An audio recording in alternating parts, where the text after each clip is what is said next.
sumapit na to ang makaliwayway. Magising tayo ng Diyos ang siyang palagi natin kamay. Naway bigyan tayo ng talino sa ating pagpapasya. Lakas ng loob upang lumangang muli sa ating mga pagkakamali. Katapatan sa ating mga gawain. Nagkahandaang mag-alay at makipagtulungan sa ating pamilya, pamayanan at bansa. Naway palakasin niya ang ating pag-ibig sa katotohanan. Paghahanap sa bawat isa at pagnanais na makapaghintay. Ilayo nawa niya tayo sa maling pag-asa at sa pagiging makasarili. Tayong lahat na makapabuhay ng matahimik at masama. Bilang pagkakamali.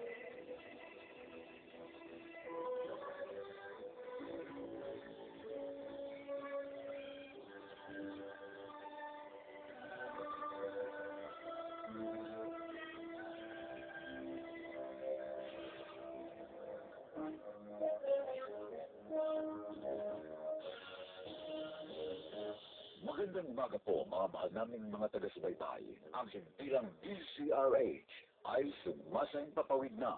Ang DCRH na commercial radio station sa Metro Manila at ipinatag noong 15 ng Hulyo 1946 ay pag-aari ng Manila Broadcasting Company na ang transmitter ay matatagpuan sa Malanday, Valenzuela City at ang studio naman ay nasa NBC Building, Soto Street, CCP Complex, Roas Boulevard, Pasay City. Ang DCRH nakasapi ng kapisanan ng mga broadcaster ng Pilipinas o KBP ay nagsasayang papawid sa lakas na 50,000 watts at nasa 666 kHz AM band sa inyong radyo sa bisa ng license number 005881 na ibinigay ng National Telecommunications Commission. Ang DCRH ay may layuning mag-broadcast ng naayon sa broadcasting ethics at higit sa lahat sa pambansang interes. Sa araw na ito, opisyal na pong magsasayang papawid ang DCRH. Mga kaibigan, ang pambansang awit.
Limang taon ng pagbabalita, 75 taon ng paglilingkod at hindi mapapagod.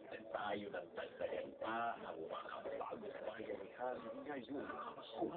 Sama-sama, tulong-tulong hanggang makabangon isang mapayapang Pasko para mga puluang bagong taon.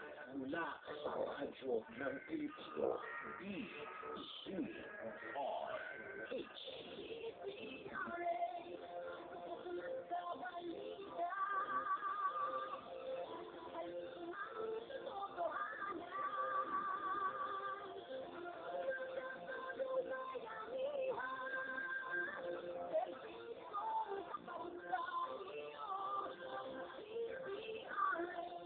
Member KBP, kapisanan ng mga broadcaster ng Pilipinas.